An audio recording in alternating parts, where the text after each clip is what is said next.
Hi, I'm Victoria and I'm a child psychiatrist, and I'm here to answer the questions that you have as a parent about your child's mental well-being. The question I'm answering today has come from our Facebook forum, and the question is, how can I help my child be more resilient? If you'd like me to have a look at your questions, please do put them in the comments below. I do look at them and then I pick some to do videos on. Otherwise, please stay tuned and hear what I have to say about this particular question.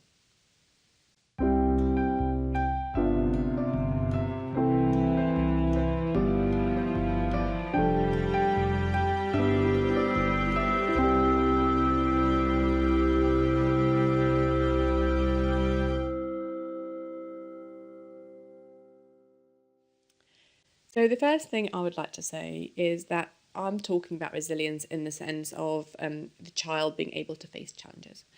So this is about a child developing the feeling that they can face different things that are difficult and that they're willing to try to do something that perhaps they're not sure how to do, rather than just sort of stepping away straight away.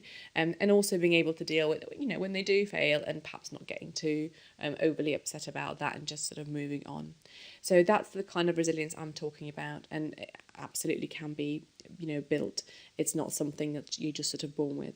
It can be made better even for children who are perhaps very sensitive and shy. One of the really big things in resilience is actually having somewhere safe to return back to. So if your child is facing a lot of challenges at school, being able to return home and that be a kind of safe place where they can tell you about how difficult things are and you're understanding and sensitive about it, and they can just kind of go through what's been difficult and you can be empathetic about it, is really, really important. Because if they come back and they hear that, well, why didn't you just get that done, they're going to really struggle to have a safe space to really explore the challenges and to explore different options for how to deal with it. And they're probably just not going to tell you eventually about what's going on because they're not going to want that response. So having somewhere very safe at home where things can be discussed without judgment, without being made to feel like you failed, is really, really important. And actually, if your child is facing a lot of challenges, perhaps school is really, really difficult, it's good if home can kind of be a fairly challenge-free zone for some time, just to allow them to come back and recuperate. And what we find is if children have quite a safe place at home, they can really put themselves out there so much more and try things that are scary so much more, because they know they can come back and recuperate if it all goes horribly wrong. That knowledge is there for them, so it's really important.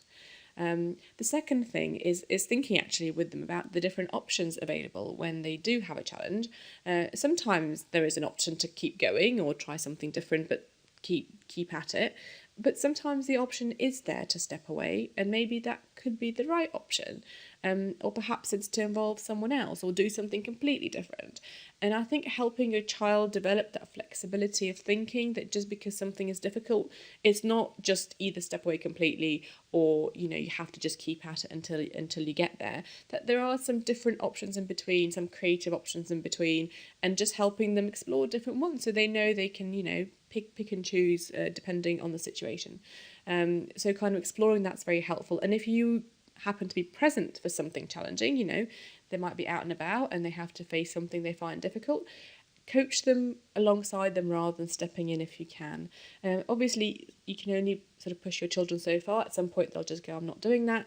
But if you can, just take them that little bit further without having to jump in. And I know as a parent, I find it very difficult because sometimes it takes much longer to get my daughter to do something, by helping her alongside her. And it'd be much faster if I just went in and did it. But it's completely worth the sense of achievement they get from that. And also it probably means next time they'll do it themselves or they'll try something different themselves. So do restrain yourself if you can from just stepping in.